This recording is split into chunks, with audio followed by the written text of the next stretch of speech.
Hi, thanks for joining us. We'll get started in just a moment. It's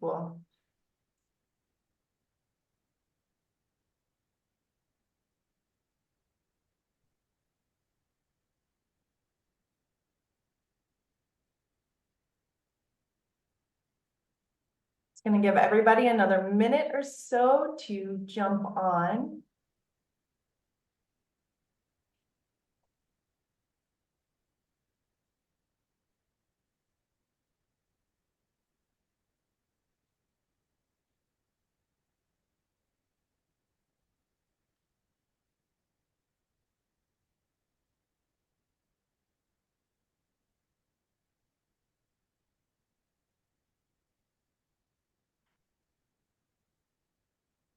All right, good afternoon and welcome to today's webinar, Keeping It Consistent, Arizona's Procurement Determinations Library Cronin Awards Finalist Project. Thank you for spending some time with us today. We're glad you're here. This is the second webinar in our 2024 Cronin Awards webinar series, but be sure to check out our upcoming webinars. On Wednesday, February 14th, join us for a look at Taking IT to the Next Level, Michigan's Professional Development for IT Procurement. Then join us Wednesday, February 28th, for a look at Better Relationships, Better Outcomes, Michigan's Life Cycle Supplier Outreach. Registration is open for those webinars and all the webinars in the series. Please visit naspo.org to register and look for the Webinars tab in the center of the page. We look forward to seeing you there. At the close of today's presentation, you will be asked to complete a brief questionnaire. Your feedback is very valuable to us here at NASPO. Today's presentation is good for 1 contact hour. To get your certificate, simply complete the questionnaire following the presentation. Before we begin, I'd like to take a moment to explain the format of today's webinar. All attendees are muted. You can enter comments and questions in the chat box. If you would like to ask our presenters a question, you can type it into the Q&A box at the bottom of the window. Questions will be addressed during a Q&A session after the presentation. I am very pleased to introduce our speakers today. We are honored to have with us Jessica Klein, Abigail Medina Silas, and Kim Shelley.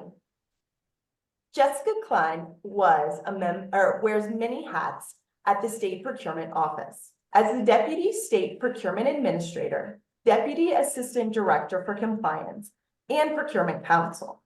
Jessica has 2 degrees in government and has been practicing as an attorney since she got her degree from Columbia Law in 2006.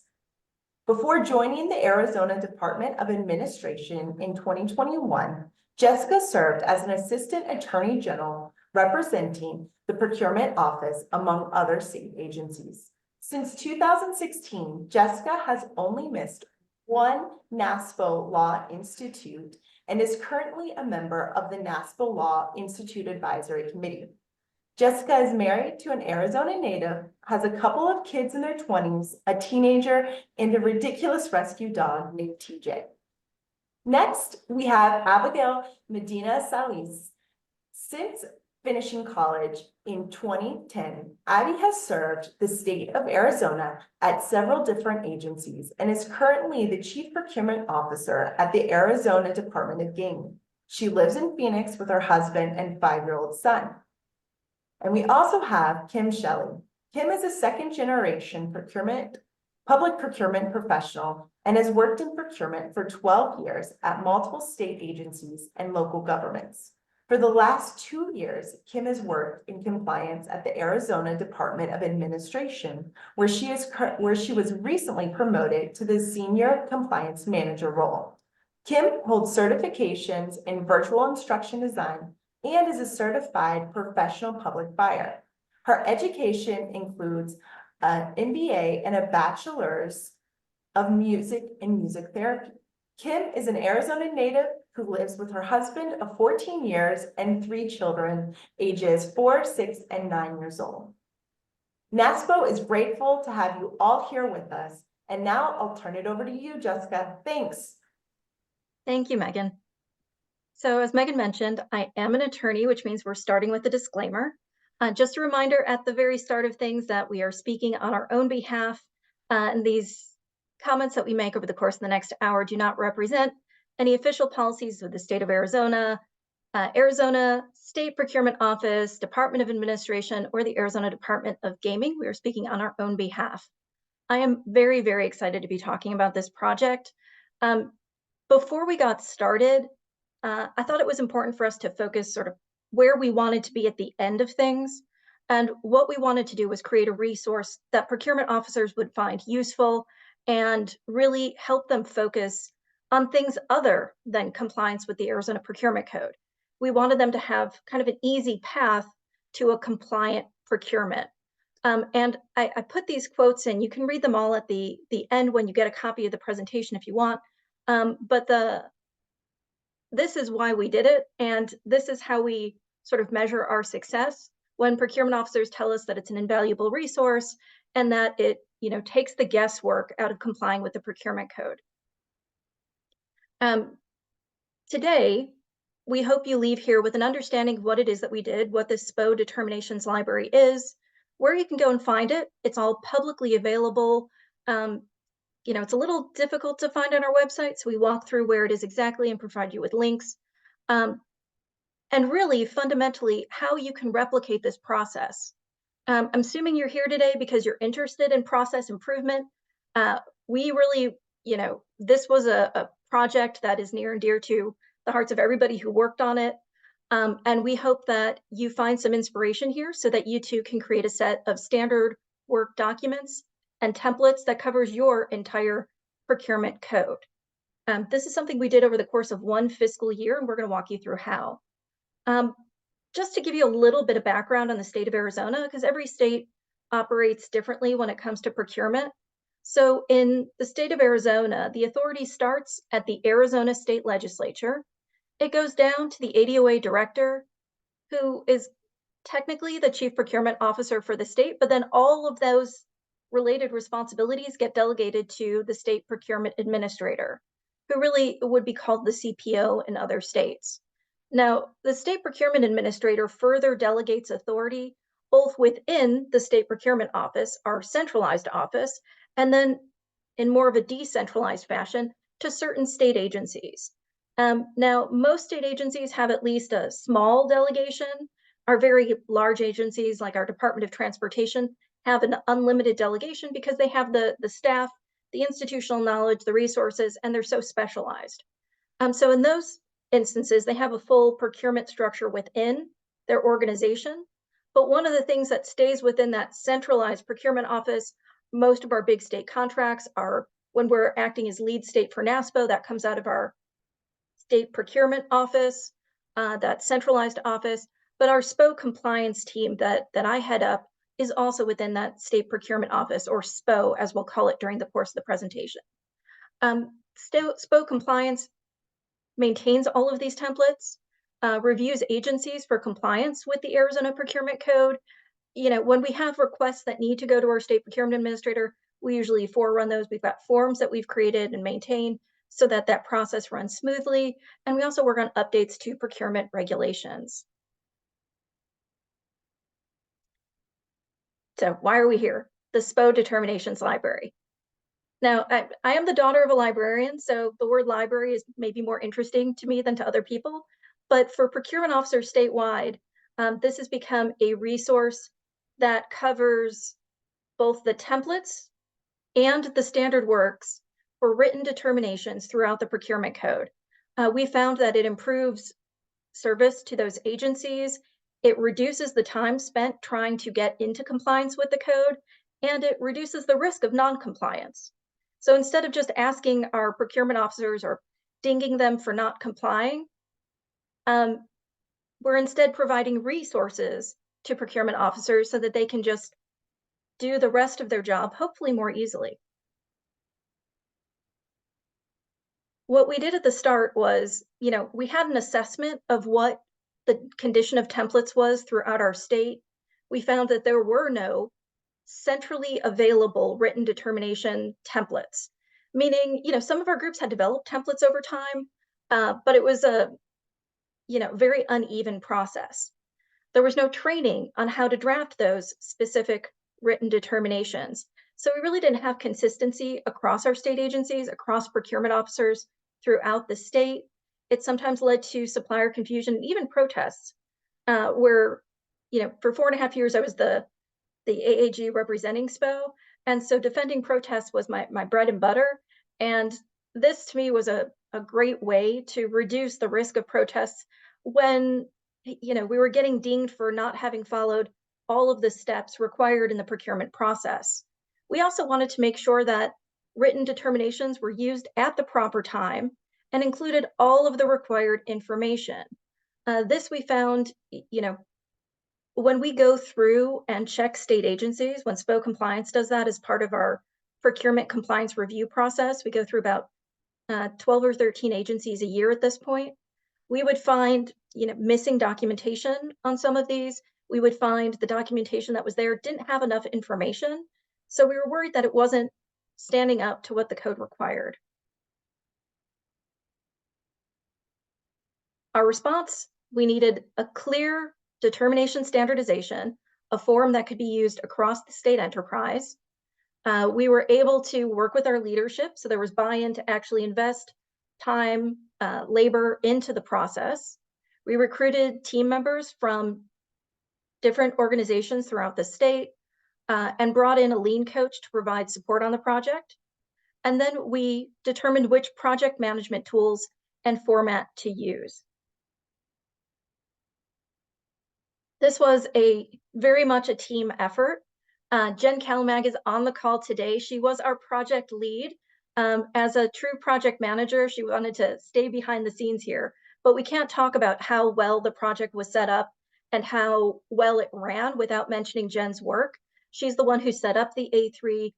We're going to talk about the process we went through to put all of that in place, but her role as project lead, making sure that we followed the A3 every week, making sure we knew what to do on what our responsibilities were ahead of time for each meeting, and knowing, what the timetable was for actually completing the tasks assigned to us, and really, keeping us on track during those meetings. I cannot give Jen enough credit for that. She's the reason we got this done in one fiscal year, and having a person with the responsibility to just drive the project forward is really valuable. Alan Hurdle was our lean coach. Jim Atkins, Abby and Kim, who are going to be presenting today as well. Charlie Stevens, who's over at Arizona State Parks. Krista Clevenger, who's not only a construction procurement manager, but she lives, out of Phoenix in Prescott. And then Cindy Hawk, who was a procurement manager while she worked on this project. All of us worked on this project virtually. We actually met for the first time in person with all of us in the same place when took everybody out to lunch at the end of the project as a, congratulations for getting everything done within the fiscal year. So this was something that we were able to do virtually as well, which I think is also kind of a feat in and of itself. We did a formalized project statement to start things out to make sure that we had a real focus so we would know what success looked like at the end of the project. And that focus was on getting a centralized, we identified that there wasn't a centralized document process and repository. We didn't have any standardization. So that was identified at the end of fiscal year 22, and we really got everything done by the end of fiscal year 23, which was our target. There was no repository. There was no single place to go to look for these templates. Before we started, we weren't quite sure what the universe was going to be. We knew that there was a high magnitude and high impact because this was affecting procurement officers throughout the state. So the scope of the project was on written determinations only within the code. So within the Arizona State Procurement Code, and we're a model procurement code state, there are places where procurement officers have to make decisions. And then there are places where procurement officers have to make written decisions, which are called determinations within our code. So for anything that required a procurement officer to make a written decision, we created a standard work and a template. as well as a process for developing and getting approval for those determination templates and standard work documents. We specifically included things that didn't need to be determined in writing, because we wanted to leave those, if you didn't have to write it down, it helped us keep our arms around the scope of the project and make sure that we really had an ending, the ending being when all of those determinations were covered.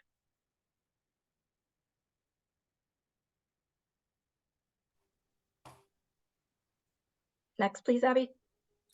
Yes, this. Okay. I'm gonna Yes, I'm start passing now. this over to Abby, who's going to talk about exactly how we did that determination using our project tracker.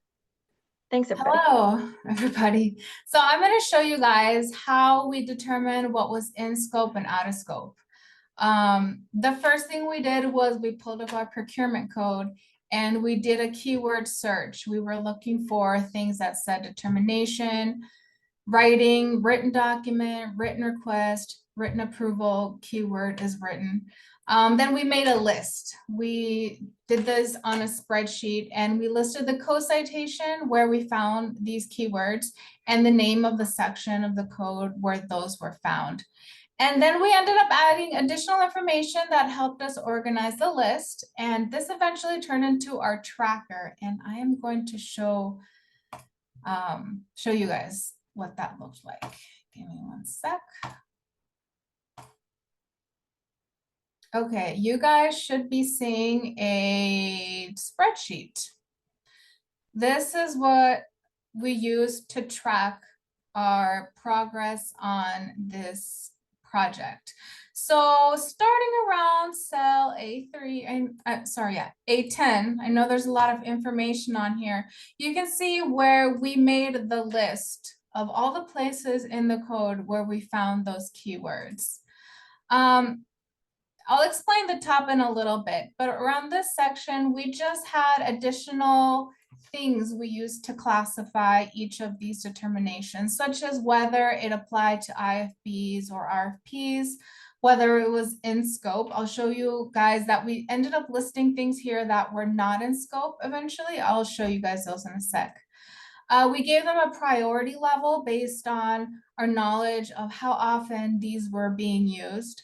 And that also influenced the dates that we started working on them. The lead team member is just the person to whom the document was assigned.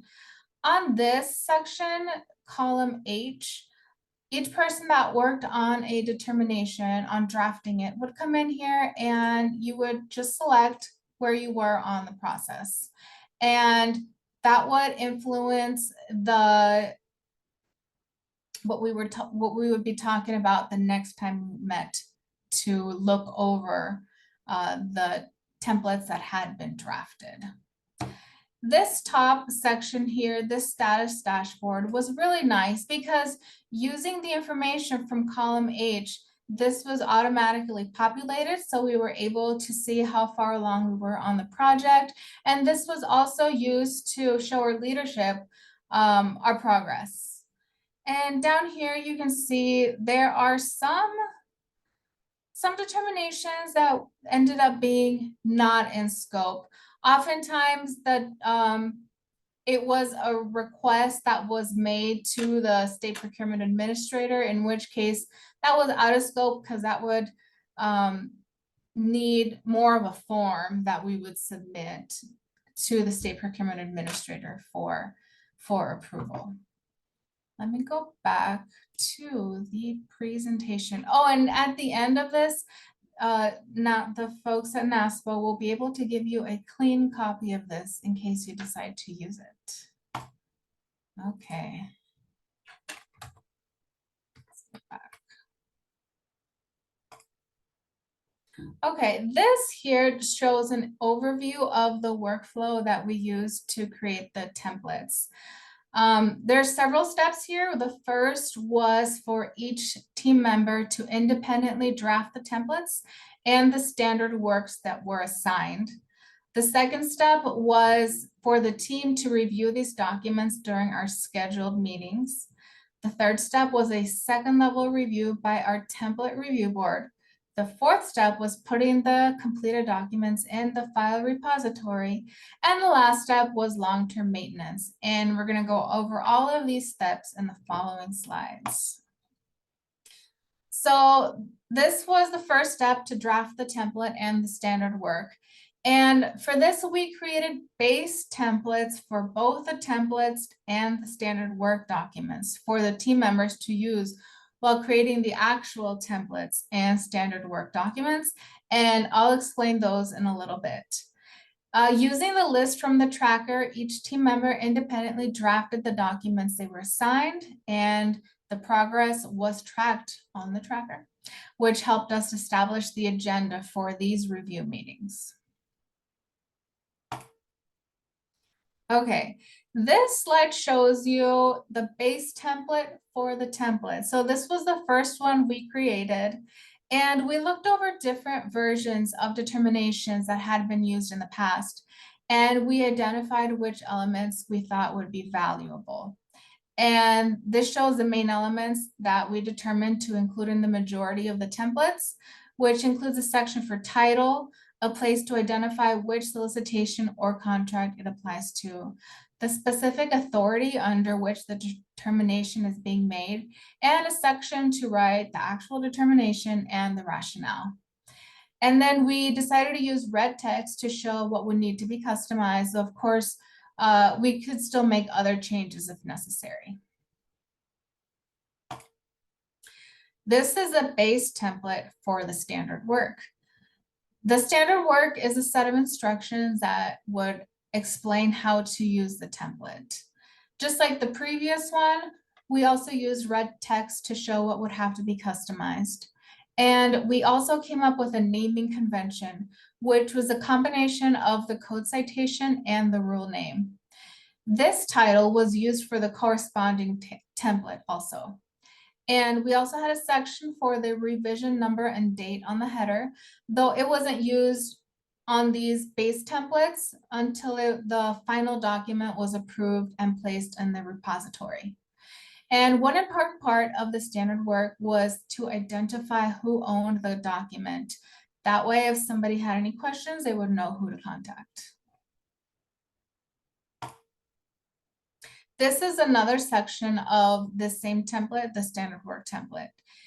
You can see the header, which was included in each page, which had the version control we talked about in the previous slide. And we also added a prompts legend, which basically meant if there was red text used, that meant that the procurement officer would need to modify that content. If there was black text with a yellow highlight, that meant that the procurement officer would need to decide if the content was relevant. And if so, it would have to be customized. Otherwise, it would be deleted. And once the determination was completed, we also included instructions for the procurement officer to change all of the text to black. This shows the main section of, we're still continuing on the same template. It shows the main section where, in addition to step-by-step instructions, best practice tips and writing examples were included in more complex templates, such as the executive summary and protest response document. And Kim will review some of those examples in a bit. And for determinations where procurement officers are required to notify suppliers or interested parties, we also included a simple email script. And most of the state of Arizona uses Google for email and word processing and the like. So it's very nice for us to have this, because if one of us clicks this little blue M at the top, by the email script box, it brings that into a Gmail message. So it's just really easy to send out the required emails, notifications. Okay, the next step was to review the documents. So the library team met weekly to review and discuss the documents that had been drafted independently.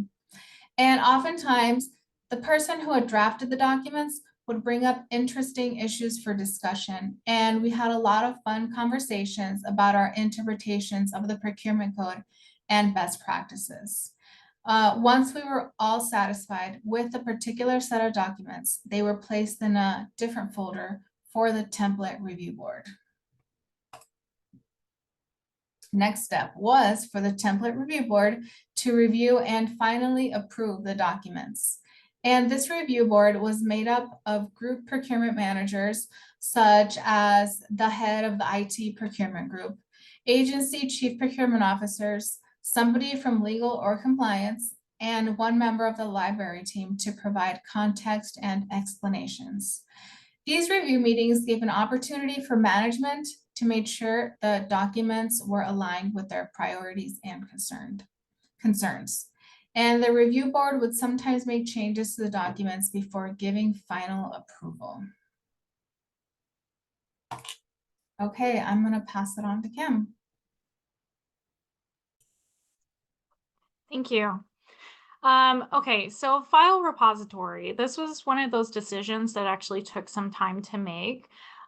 Yes, it's the next step in the process here, but making this determination about where to put our file information took some time, took some discussion.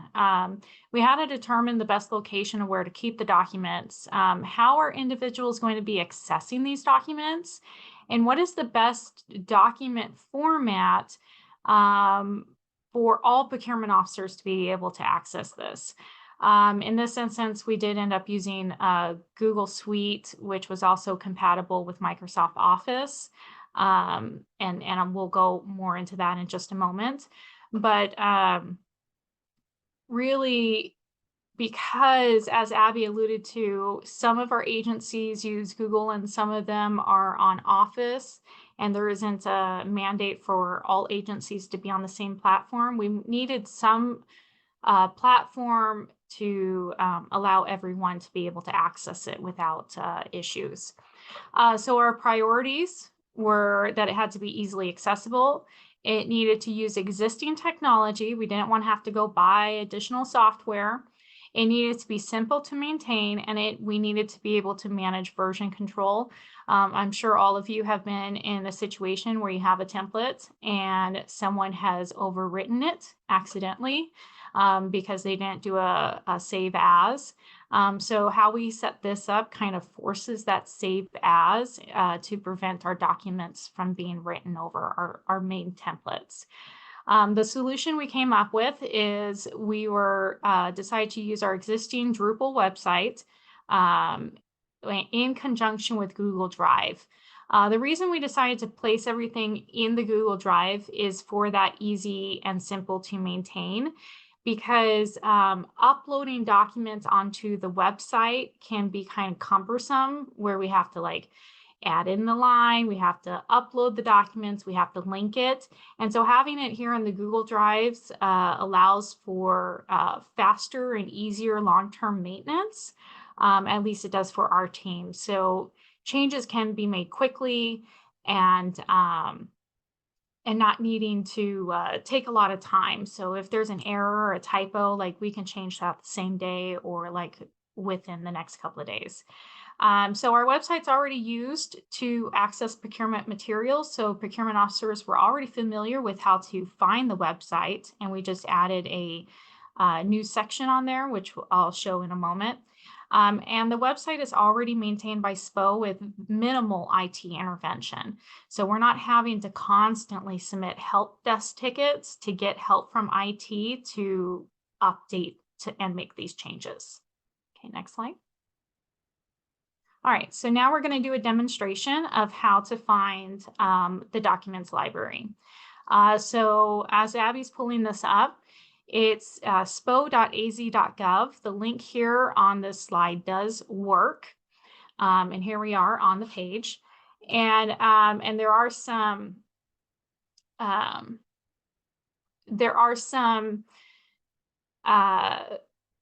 screenshots to jog your memory on where to find things here. But here's the main page, spo.az.gov, and you scroll up here over to 4 agencies. And so this is where all of the agency resources are, like existing documents, our procurement regulations, linked to the Arizona Procurement Code. So under resources and our SPO newsletter, which we'll point out later as another resource to share information. But all of that is under our resource tab. And right here is the determination library. So we select that. And this is our landing page. Later on, we'll talk about some continuous improvements, and we have listened to those improvements and have updated and added things like this library index. But to look at the determinations, we click here on this green button where it says click to download files. And it brings up our Google Drive. Now, looking at this, it can be kind of overwhelming to find what you need, and we understand that. That is why we try to have that index available. And also, if you know exactly which code citation you're looking for, you know, Google puts it in order, in alphabetical order. And so you can quickly just kind of scroll down to the code citation that you're looking for. And then there's also a feature where you can, let me just click here. You can do a Control F and actually just search for items that you're looking for. So for instance, we have like an MPTQ, which is not practical to quote for under 100,000, and it brings it right here. So you can do a search if you know, you can search by RFP, and I'll highlight all the documents with RFP in the document name. IFB, it'll show all the ones for the IFB. If you know the code citation, it'll highlight the code citation. When we looked at doing the naming conventions, we took all of that into consideration so we can try and make this as easy to find as possible for the document you're looking for. It looks like right now it's actually sorted by last modified. So there we go. Now it's sorted by name. So everything's all linked together. So when we look for the NPTQ here, it'll show both the template and the standard work. And those are intended to be looked at side by side, our template and our standard work, because our standard work includes like best practices. Okay, can we go back to the slide deck, Abby? Oh, I gotta give you back control here. There we go.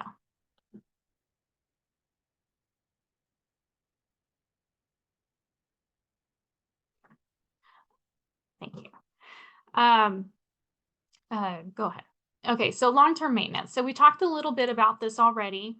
And the things that we had to take into consideration for determining who was going to be responsible for the long-term maintenance, because there's nothing worse than going through all this work and effort and putting something in place, and then, you know, things change, and before you know it, 6 months, a year, 2 years have passed, and all that effort you put into place are basically for naught, because now the templates are out of date, or whatever it is you've put into place. So we had to consider who's going to be responsible for maintaining and making these updates. How frequently were we going to be making updates, and how is feedback going to be received, and who is going to be reviewing that feedback? Next slide. So our priorities were to identify a centralized team where this wouldn't be a burden for them to be doing this additional process. We wanted to ensure that updates happen frequently. So mistakes, typos, outdated information, if there's a new executive order hanging out there that impacted these, we wanted those things to be addressed immediately. And we wanted updates consistent with the existing format. So people who are familiar in, you know, the table that we were already using, the red text, the yellow highlighted text, that format. And we needed an easy feedback tool for procurement officers to find and to provide that feedback.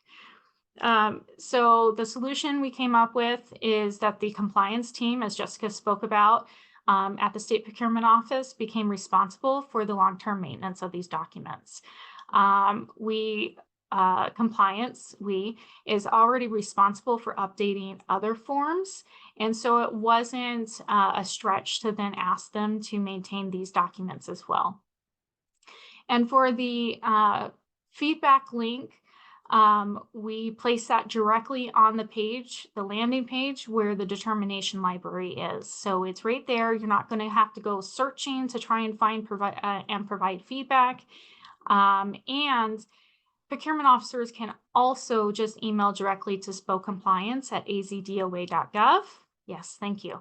And procurement officers and agencies are already used to sending information to SPO compliance at azdoa.gov.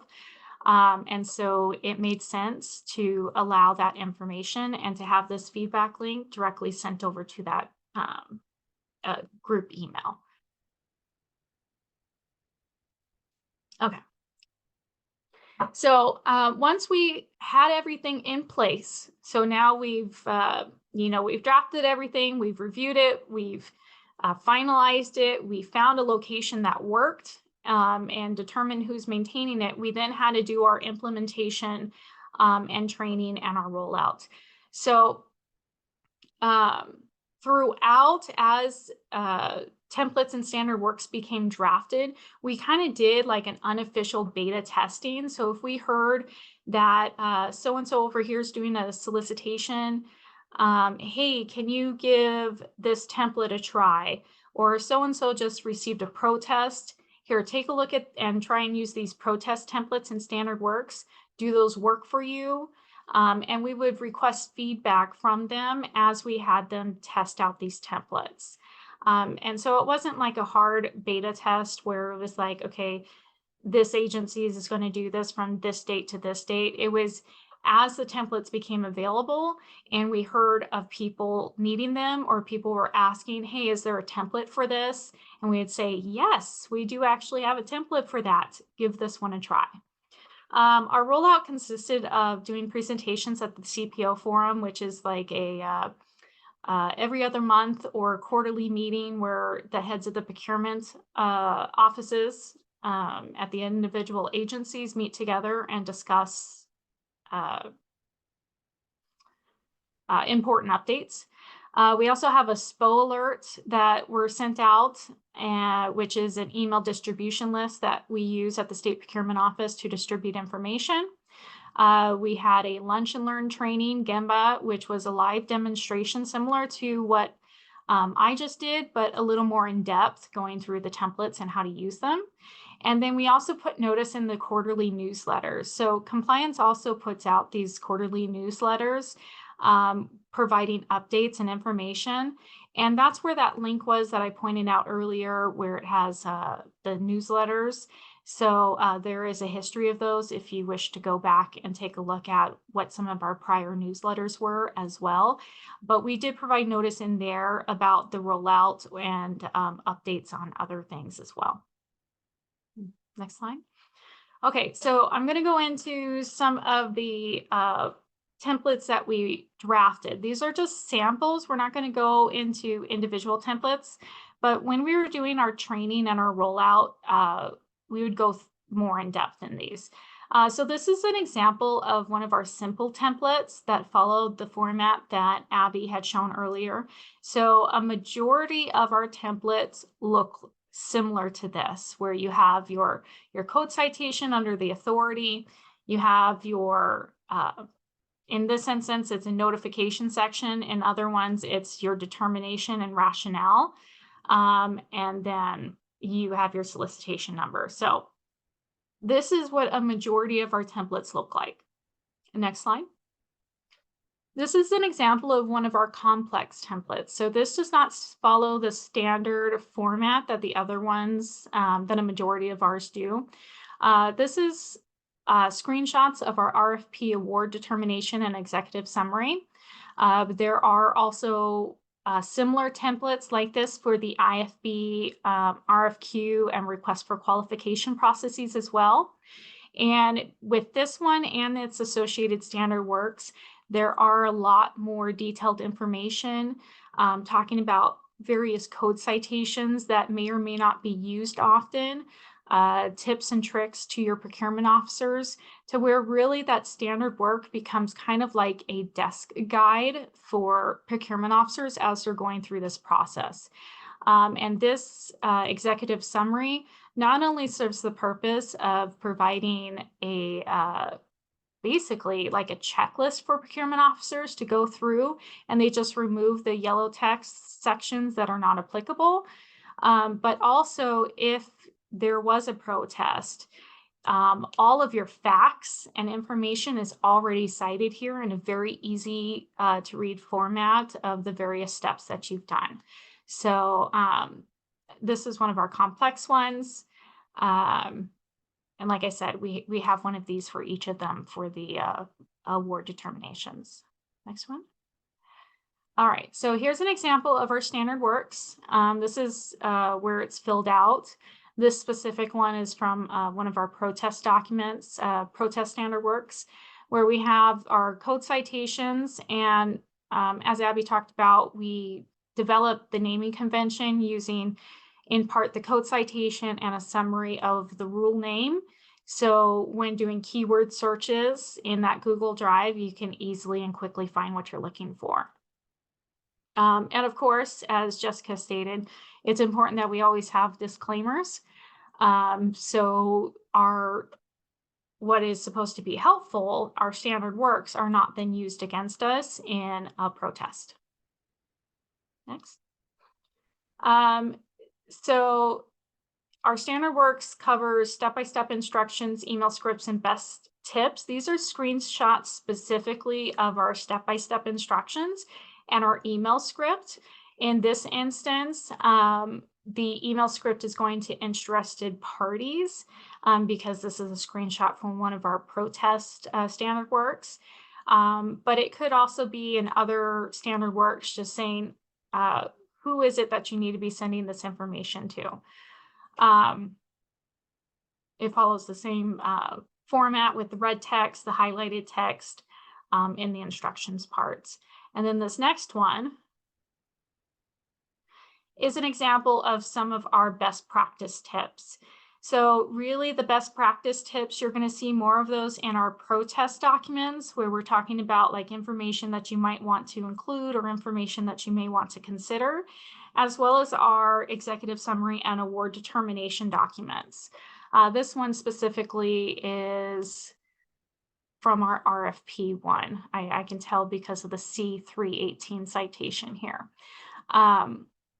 But all of them have extensive information in the best tips to serve as, you know, clarifications or things that are not already written somewhere else. And, you know, part of that lively discussion that Abby was talking about, our own interpretations of the procurement code, we really tried to clarify that and put that in writing here in the standard works. Next. All right, so here is screenshots from our training for our Gemba rollout, where we did a live demonstration. So at the start of the training, we asked the question, how familiar are you with the SPO determination library?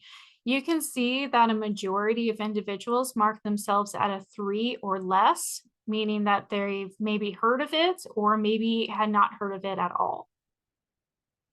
By the end of the training, we surveyed our attendees again over here on the left, asking them how comfortable do they report feeling now with this SPO determination library, how comfortable are you using it, and how comfortable are you with sharing this information with a coworker? Because that's really what's important, not only using it themselves, but how comfortable are they then sharing that information with those who may not have been able to make it to the training? And we had results. Just even after one training, learners were reported as now being comfortable finding and using the templates and standard work documents, and more importantly, sharing them with a coworker, because that's really where a lot of this success is by sharing it. Next. All right, so through all this process, and I think we've kind of touched on some of these things as well, is we found there were a lot of value added things that we discovered during the process. And I see Jessica popping on here and she'll probably have some comments on it. You were going to go over this stuff. Yes. Yes. Thank you. Thank you so much, Kim.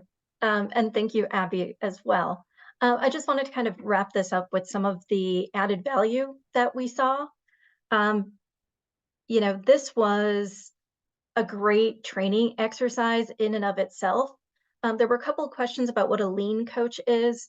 We did this as part of an AMS, Arizona Management System process. Some of you might have an Office of Continuous Improvement. We did a Green Belt Lean Six Sigma process.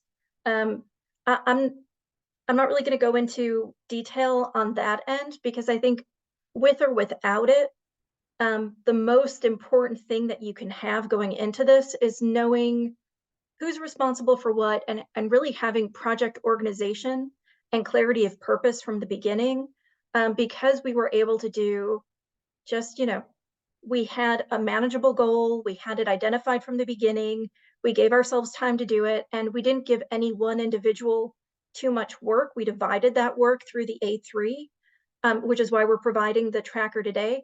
I think that is probably the most important thing that you can have as part of this exercise, because once we had the organization in place, there was no kind of discussion about who was going to do what. We had, everybody knew, you know, had kind of assigned themselves what they were capable of getting done, where they saw their expertise could be valuable, until all of the templates and the standard work sets were assigned.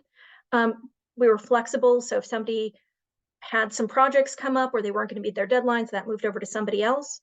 We could have these really in-depth discussion every week where we focused on a single set, and we would go through, we'd put the code up, we would talk about what the code was trying to do, whether our template met that, whether the standard work met that, and really having that discussion led to, we've now got over 20 potential opportunities to improve the procurement code.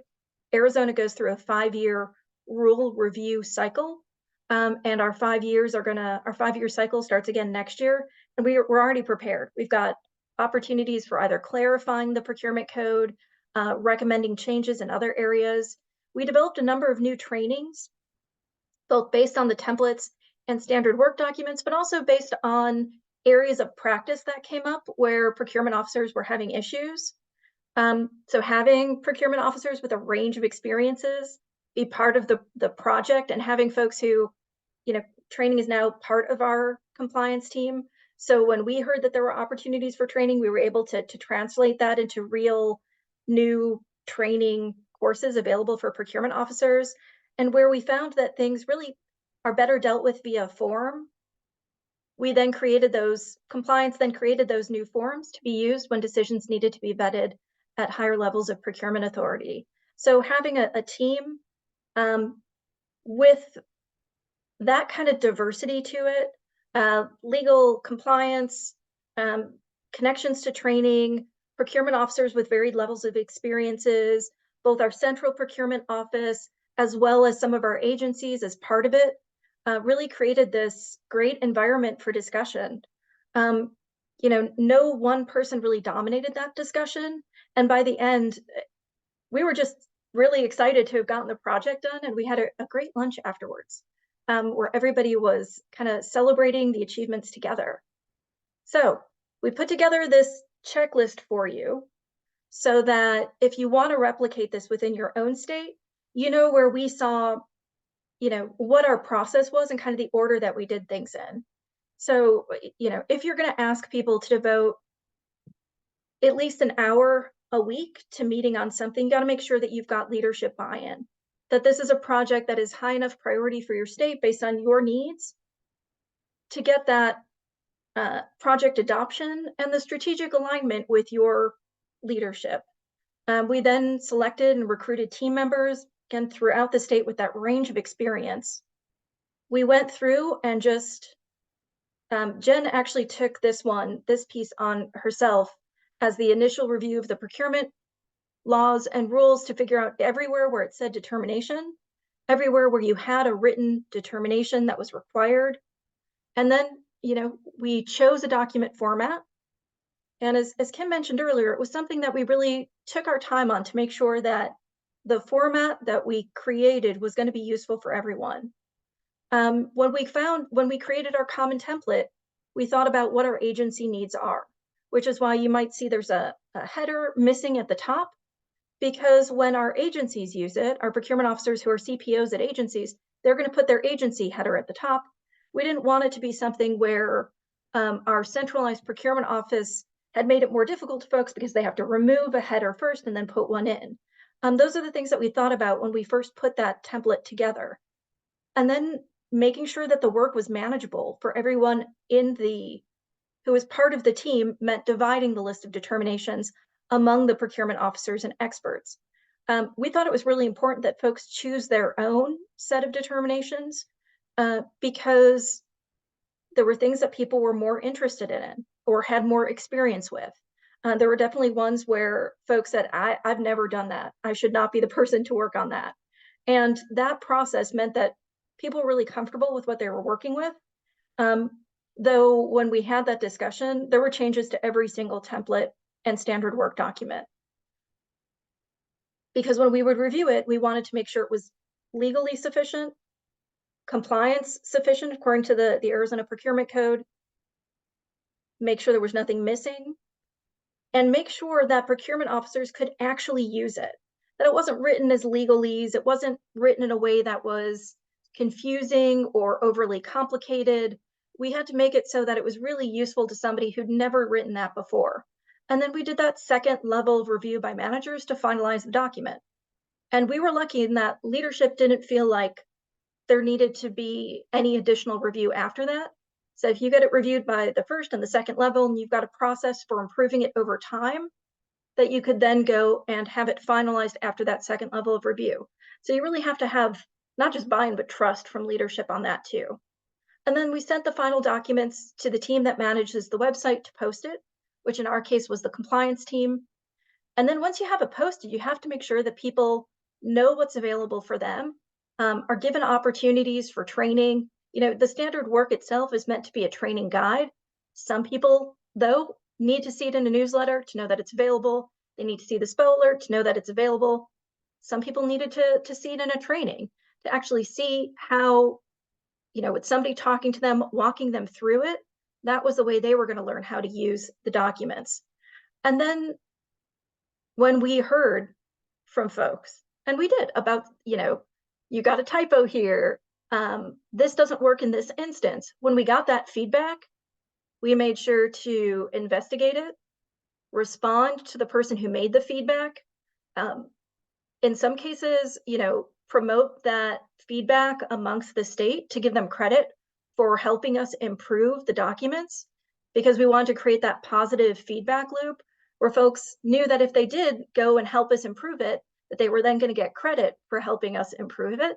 And it would encourage other people to help us improve the documents. That continuous improvement feedback, just invaluable.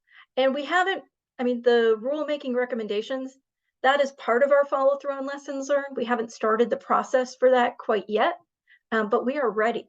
And we have that captured in a place where once that process really starts, we're already prepared.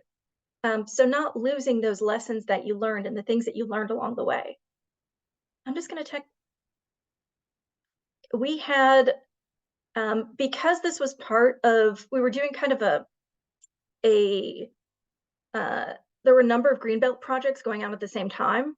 So we were, our leadership was was promoting process improvements.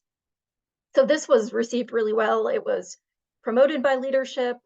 People were really excited about the project because this was something that everyone agreed was needed for the state.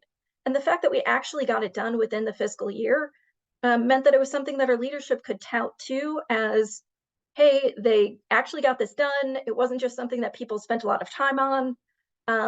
Because folks had flexibility, it didn't really take away from their day-to-day work. So yeah, we had a lot of positive adoption, positive feedback. Probably the best moment for me in working on this project was at the last Chief Procurement Officer CPO forum when I asked everyone who has used the SPO library, and every single CPO in the room, their hand went up. So we've had statewide adoption, which to me is just fantastic. You know, it's what you hope for at the beginning, and you put the work in, and then when you actually, you know, we built it and then they came. So it was our field of dreams moment. Do we have any other questions? Yeah, actually, we do have a few in the chat, but you did answer the one about the adoption, so I thought that was right on. But we do have the question though, just if you could give a state specific advice, what would be the most important piece of advice you could give them in trying to implement something similar? Get a good project manager and give them the authority to run the project. Find yourself a Jen Calamack. Kim, did you have another thought? Okay. Oh, thank you. Abby, any advice?